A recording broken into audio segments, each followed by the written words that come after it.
Bonjour mes frères et sœurs, je suis le Père Padre Pio. Il y a des questions que l'on porte au creux du cœur depuis des années sans oser les prononcer. On se retient, on se dit « je n'ai pas le droit de penser cela » ou « je n'ai pas le droit d'interroger Dieu ainsi ». Et pourtant, ce sont souvent ces mêmes questions, les plus brutes, les plus honnêtes, qui révèlent ce que nous sommes vraiment. Parmi elles résonne une plainte presque silencieuse. « Seigneur, pourquoi reprends-tu ceux dont nous avions le plus besoin? Pourquoi elle? Pourquoi lui? Pourquoi maintenant? Pourquoi si tôt? Ne te voile pas la vérité. Ces questions ne sont pas un manque de foi. Elles sont le langage d'un cœur blessé, l'aveu d'un amour qui ne comprend plus. Et sache-le, Dieu n'a pas peur de ces interrogations. Il ne nous dit pas « tais-toi ». Il nous accueille tels que nous sommes, avec notre douleur, notre colère, nos reproches. Écoute ceci, il est urgent d'être vrai. Avant de chercher des réponses, dis ce que tu ressens. Quand l'être aimé s'en va, c'est comme si le monde avait perdu un interrupteur, tout s'éteint d'un coup. Tu te lèves, tu souris. Une seconde, tout paraît normal, puis le souvenir te tombe dessus, et tout s'effondre. Ce n'est pas seulement de la tristesse, c'est un vide qui prend le souffle. Les paroles de consolation arrivent souvent de l'extérieur. Tiens bon, le temps guérit, il est dans un meilleur endroit. Ces mots sont vrais, mais parfois ils viennent d'un autre univers, parce que ta réalité, à toi qui souffres, est la présence brutale du manque. Et alors tu peux avoir honte de ta colère contre Dieu. Tu pouvais, tu aurais pu, pourquoi n'as-tu pas? Cette colère n'est pas une trahison de la foi, c'est le cri d'un amour qui voulait encore davantage de temps. Il y a aussi la culpabilité. Aurais-je pu dire une parole de plus? Aurais-je pu faire autrement? Cette culpabilité écrase la poitrine, sache-le. Presque tout le monde qui aime porte ses blessures après une perte. La mort n'enlève pas seulement une vie, elle brise des projets, arrête des mots non dits, vole des gestes qui ne seront jamais posés. Mais Dieu ne condamne pas ses sentiments. La Bible nous le dit sans détour.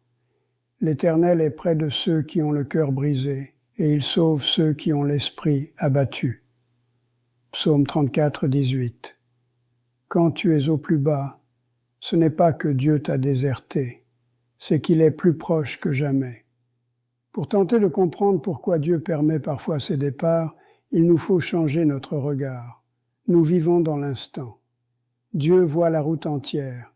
Nous regardons par une fente. Il contemple la fresque. Ce que nous jugeons trop court ou trop tôt n'est ni trop tôt ni trop tard pour lui. C'est accompli. Mes pensées ne sont pas vos pensées, et mes voix ne sont pas vos voix. Isaïe 55, 8 à 9. Ce n'est pas une sentence pour nous réduire, c'est une invitation à humilité. Quand un père ôte un outil dangereux des mains d'un enfant, l'enfant crie à l'injustice. Le père, lui, sait. Il sait protéger.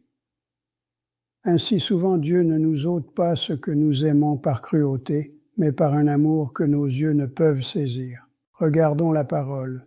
Prenons Moïse. Qui mieux que lui aurait semblé devoir entrer en terre promise. Il a porté un peuple, il a intercédé, il a marché avec Dieu. Et pourtant, Dieu le reprend juste avant l'entrée. Vu de loin, c'est incompréhensible. Mais lisons la fin. Moïse voit la terre, il reçoit la bénédiction. Son œuvre est achevée. Ce n'est pas un châtiment, c'est l'accomplissement. Deutéronome 34, 4 à 5.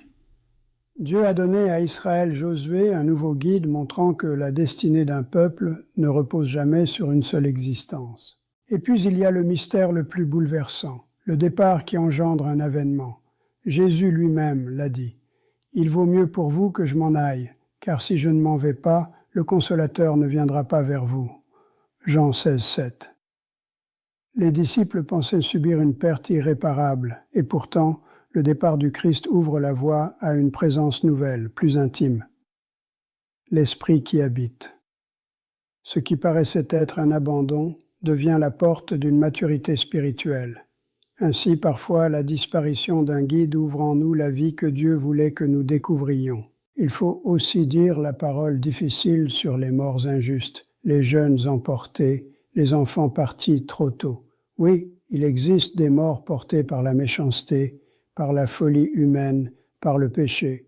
Dieu n'est pas l'auteur de ces ténèbres. La Bible affirme « Dieu est lumière, en lui il n'y a point de ténèbres ». 1 Jean 1,5. Quand la violence dessine la mort, ce n'est pas l'écriture de Dieu, mais la blessure d'un monde brisé. Pourtant, au cœur de cette tragédie, l'Écriture nous offre une consolation profonde. Le juste meurt, nul n'y prend garde. L'homme de bien est enlevé, on considère qu'il est puni, mais Dieu l'a retiré du mal qui s'annonçait. Isaïe 57, 1. Parfois, Dieu presse la main de celui qu'il aime pour le préserver d'un mal que nous n'apercevons pas. Et pour ceux qui restent, la Bible ne nous abandonne pas à la douleur sans ressources. Elle nous promet plusieurs choses qui sont des vérités et non de la consolation creuse. Heureux ceux qui pleurent, car ils seront consolés. Matthieu 5, 4. Ce n'est pas une promesse abstraite, c'est une présence qui transforme les larmes en voie de guérison. L'Éternel est proche de ceux qui ont le cœur brisé. Psaume 34, 18. Ce n'est pas une image, c'est une proximité réelle. David, après la mort de son enfant, confesse « L'enfant ne reviendra pas vers moi. Moi j'irai vers lui. » 2 Samuel 12, 23. Il y affirme que la séparation n'est que temporelle.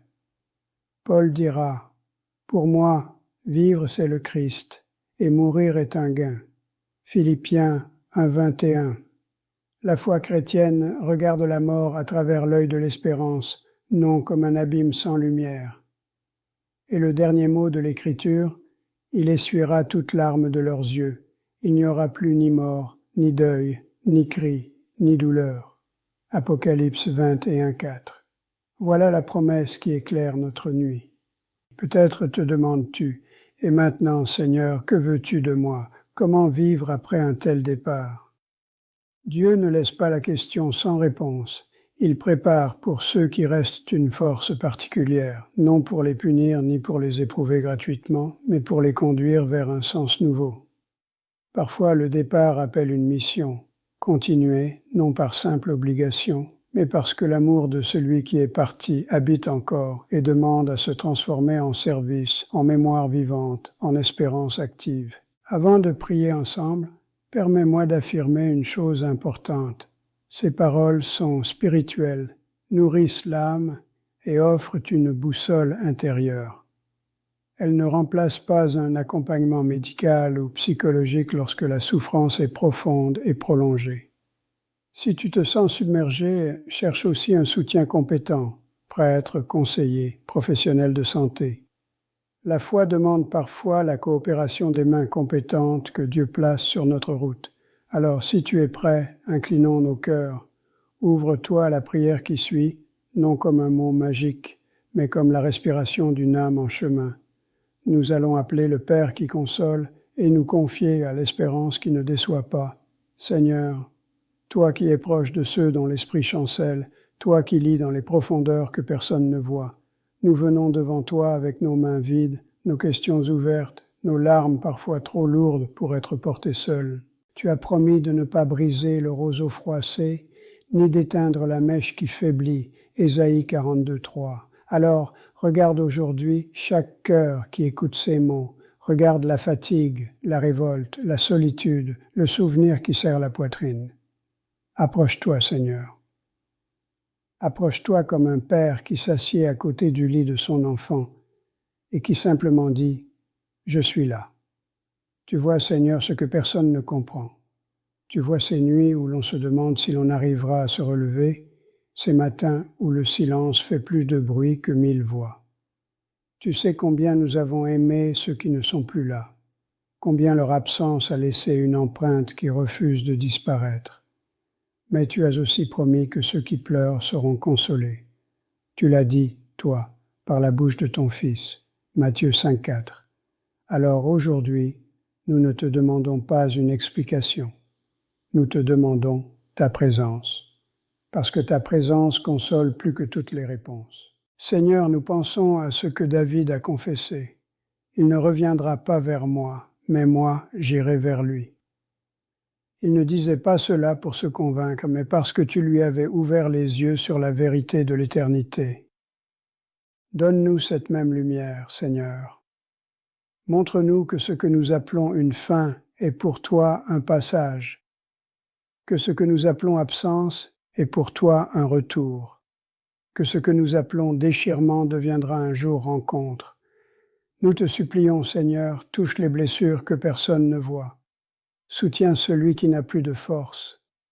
Relève celle qui n'arrive plus à croire que la vie peut encore contenir une lumière. Souffle sur les chairs meurtries, sur les esprits fatigués, sur les âmes qui se demandent comment vivre après ce qui a été perdu. Et maintenant, Seigneur, nous te confions nos regrets. Ces mots que nous n'avons pas dits, ces gestes que nous n'avons pas faits, ces occasions que nous croyons avoir manquées. Viens apaiser cette culpabilité, Seigneur. Montre-nous que rien, absolument rien ne t'échappe, que tu sais ce que nous avons voulu faire, ce que nous avons essayé d'aimer. Montre-nous que l'amour ne disparaît pas avec la mort, qu'il reste vivant en toi et qu'il nous attend dans ta lumière. Seigneur, donne-nous la force d'avancer autrement, pas dans l'oubli, mais dans la paix. Pas dans la résignation, mais dans la confiance.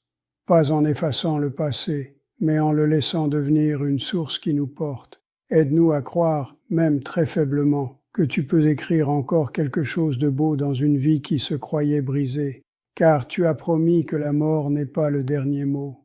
Tu as promis qu'un jour tu essuieras toute larme de nos yeux. Apocalypse 20 et 1,4. Et si aujourd'hui nos yeux pleurent encore, nous savons qu'un jour tes mains viendront enlever toutes ces larmes pour toujours. Seigneur, entends la prière de ceux qui t'appellent du fond de la douleur.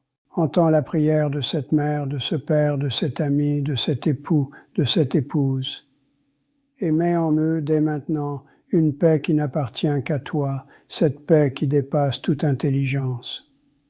Reste auprès de nous, Seigneur. Reste même si nous ne te sentons pas. Reste parce que sans toi nous sommes trop faibles, et parce qu'avec toi, même la nuit a un chemin.